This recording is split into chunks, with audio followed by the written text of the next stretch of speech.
Hi everybody. A lot of folks have asked me about bias binding from a square, and we do this a lot for classes. I do this a lot at home. The process is the same if you're doing bias binding or if you're doing piping for either a cushion or a pillow.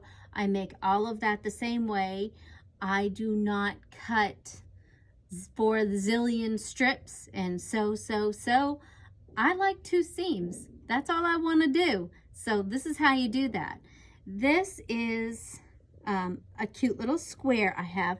So we make yards and yards of this from a square. Usually when I do pillows for class, if we do a 16-inch pillow, I have people do an 18-inch square.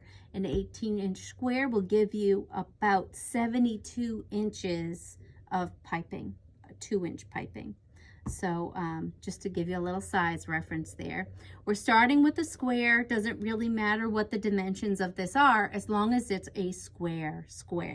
So I have my square and then I cut it on the diagonal.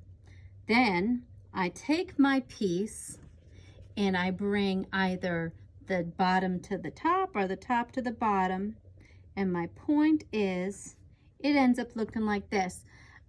One of my customers called this Grandpa's drawers. I don't know where that came from, tickled my fancy, so we're making Grandpa's drawers here. So I've taken that piece right sides together, right? So I took it from the bottom here to the top, and I line up my edges. Depending on my piece and how big it is, I may line up just perfect. I may end up with the little dog ears over to the edge. That's fine. So I'm just gonna line it up, and then I'm gonna take it to my sewing machine and I'm gonna sew this edge across with a 1/4-inch seam allowance. So through the miracles of television, I happen to have that done.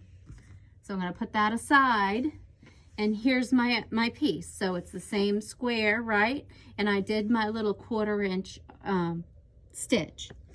And then I took it to the ironing board and I opened it up and I pressed open my seam allowance. So that means that when my piping is all made, it's going to lay flatter and have less bulk in the seam because I pressed that open. So now we end up with a little trapezoid. Who knew I was going to need geometry? So here I am, I have my little trapezoid, and now what I have to do is I have to make lines for my piping. For me, most of the time I do a 2-inch line.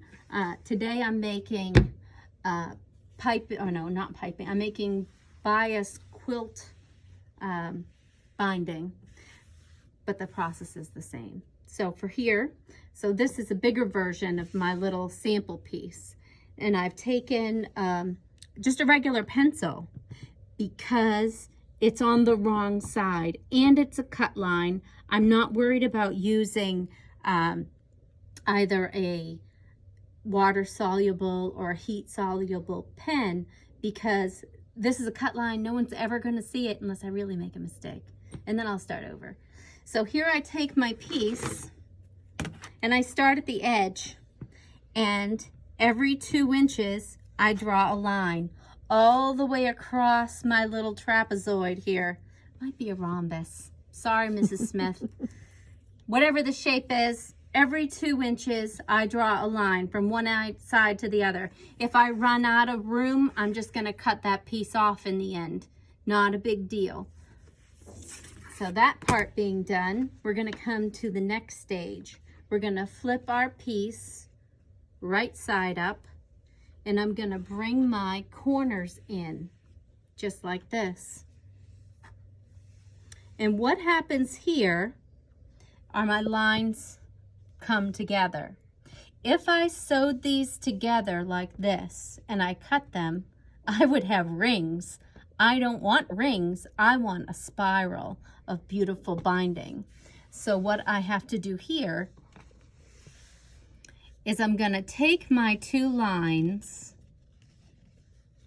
and I'm going to bring them together, but not directly across from each other. What I'm going to do is I'm going to go 1 over. It doesn't matter if I bring my seam to the left or to the right, as long as they're offset one from each other. And I should have a pin here. And what I'm going to do is throw stuff around. No, I'm going to take my pin and I'm going to put it in about a 1/4 inch from the edge, just like that. And what I need to do on this side, if I've done a good job with my lines, and I could see them, they should intersect at about a 1/4 inch. So I'm going to stick this in here. It's going to intersect with the line directly across from it, just like that. See, I don't know if you can see that. This side, there's my line right here. On the opposite side, it's right there. They come and they make a little X, just like that, and my pin is in the middle of the X. So there is my pin. And I'm going to, I don't necessarily have to pin every intersection, but I do want to make sure that, you know, I skip one, go to the next one. I would stick my next pin in right here, and it should line up either exactly or pretty darn close, because these are my cut lines. So I would do that all the way across. So when we talk about the comfortable placement of this, I really want to not go less than a 16-inch square. An 18-inch square I find very comfortable to work with. I may not even need that much piping, but when you start to talk about turning something this small, so if I'm taking this piece and I had my lines in, and I brought this in like this, and then I brought my piece 1 over, and then I have to stitch this. It's awkward when it's really small. I would rather have a little extra piping that I can, especially if it's a neutral color, that I can just use another time. Oh, look, my piping's all ready for me. Yay. So a bigger square is more manageable. Doing upholstery, I've done as much as a 60-inch square. That's enormous. That's just yards and yards, talking sofa level of piping. Most people aren't going to do that, but it's doable. And if you did it this way, you would just end up with tons and tons of beautiful piping.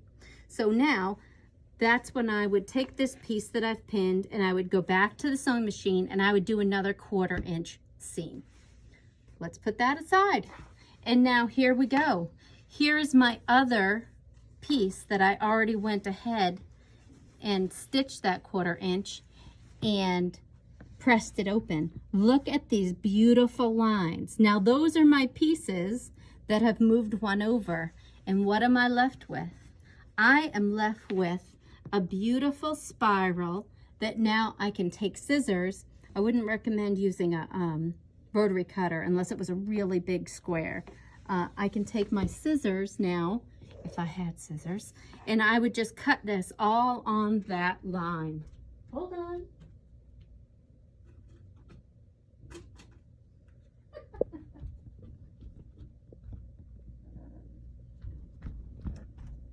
You know, you might think I work in a fabric store and I would have scissors, but this is what I resort to, people. It's not easy being me. So here I go. I have my line, and I would just cut in all this, all the way. Can you believe that I made this beautiful piping and I'm hacking it? Anyway. So that is what I would do, is I would just keep following that line, and if you go around, it goes all the way around. I'll probably end up with enough to do 2 quilts from this. But that's it. That is as painful as I can make it. I hope that's helpful. If you like the video, give us a thumbs up, show us some love, give us a comment, and please keep stitching.